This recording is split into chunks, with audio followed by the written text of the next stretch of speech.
السلام عليكم، كنتمنى تكونوا بخير وعلى خير. جيتكم اليوم بان نوفيل غوسيت. غادي نقدم لكم طريقه ديال تحضير واحد التحليه اولا ان ديسير اللي غادي نوجدو على جوج طبقات. كيجي لذيذ بزاف سورتو بالنسبه للسحور اولا بالنسبه للفطور كذلك في رمضان كيجي لذيذ.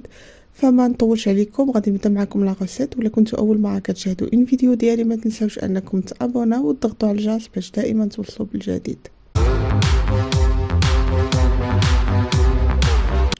فكنبداو على بركة الله. بالنسبه للطبقه الاولى حنا غادي ناخذ واحد نص لتر ديال العصير ديال البرتقال. غادي نحتاج كذلك واحد 3 المعالق كبار ديال السكر، 3 المعالق كبار عامرين ديال النشا، وواحد المعلقه كبيره ديال المزهر. الا ما كانش عندكم مزهر ممكن تعوضوه بداك الساشي ديال السكر ديال الزهر. فغادي ناخذ واحد الكاسرونه غادي نوضع فيها النشا. هنا بالنسبه للنشا كنكون كنوضع الطبقه كنوضع عفوا كميه اكثر، لان الحوامض كامله كتبغي النشا اكثر باش انها تقدر تقال.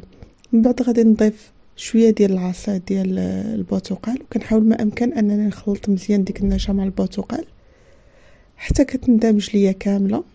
عاد كنضيف الكميه الاخرى ديال البرتقال اللي عندي.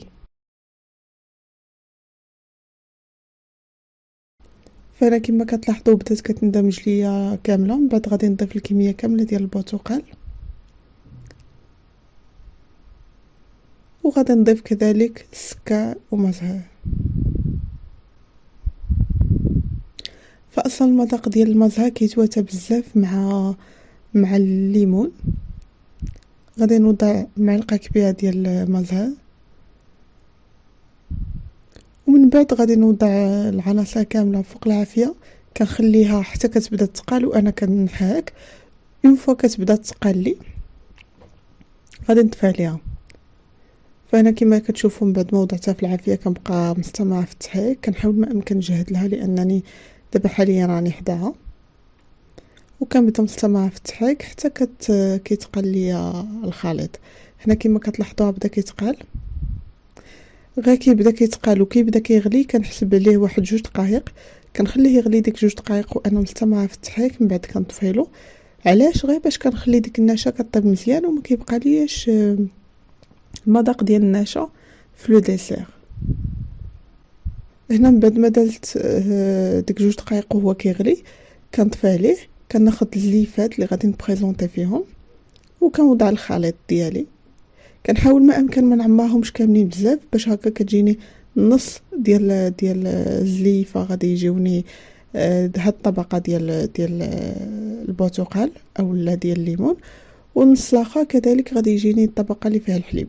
وبطبيعه الحال غادي نخليه غير يبات. غادي نحاول ما امكن نغطيه بابي سيلوفان وغادي نخليه غير تما يبات، ما ندخلوش للثلاجه، نخليه يبات في درجه حراره المطبخ.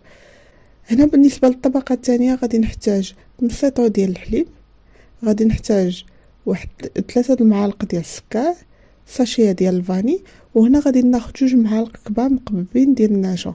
يعني العكس ديال الطبقه الاولى خديت 3 ديال المعالق كبار. فانا تقريبا كندير نفس الشيء بالنسبه للطبقه الثانيه. غادي ناخذ واحد الكاسرونه غادي نوضع فيها السكر، غادي نزيد كذلك فيها النشا، ومن بعد غادي نحاول ما امكن انني نخلطهم مزيان باش كندمج ليها هكا السكر مع النشا. وكنبدا كنضيف الساشي ديال الفاني. اصلا لوغو ديال الفاني كيتواتى بزاف مع لوغو ديال البرتقال ومزهر. كيجي هاد لو ديسير كيجي المذاق ديالو هائل. هنا غادي نبدا نضيف الحليب. في الاول غادي نضيف الحليب غير شويه حتى كتندمج ليا مزيان العناصر، ومن بعد عاد كنضيف الكميه الاخرى كامله ديال الحليب. هنا صافي من بعد ما ندمجوا ليا العناصر كاملين غادي نهز الكاسرونه وغادي نوضعها عفوا فوق العافيه، وغادي نبدا كذلك مستمره في التحريك. كنخليها حتى كيبدا الخليط كيتقال. وبطبيعه الحال عفوا كما دات بالنسبه للطبقه الاولى كنبقى مستمره في التحريك هكا حتى كنحس بان الخليط تقال. اون فوا كيبدا يتقال ولا كيبان ليا هكا من الجناب بدا كيغلي كنحسب ليه واحد 2 دقائق ومن بعد كنطفي عليه. وبطبيعه الحال بالنسبه لهاد الطبقه الثانيه ما كنوجدها حتى كتكون ديجا عندي الطبقه الاولى بدات كتشد راسها، عاد كنوجد الطبقه الثانيه، يعني كنخليها شويه حتى كتبرد. هنا كما كتلاحظوا صافي الطبقه الثانيه اللي هي ديال الحليب بدات كتوجد. غادي نطفي عليها العافيه وغادي نوضعها نبدا نعمر دوك الزليفات ديالي. هنا كما قلت لكم صافي وجدات. غادي ناخذ الزليفات، غادي نحيد لهم بابي فيلم اللي ديجا كنت درتهم من الفوق باش هكا خليتهم على بعض باش انهم يبادوا مزيان، ما كندخلهمش للثلاجه هما مازالين سخانين.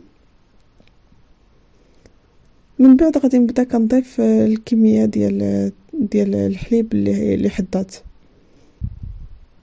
فاش كتكون ديجا ديك الطبقه الاولى كتكون جمعات شدات راسها عفوا، فديك الساعات ما كتلقاوش مشكل فاش كتضيفوا الطبقه الثانيه، وضروري خصها تكون شدات راسها مزيان.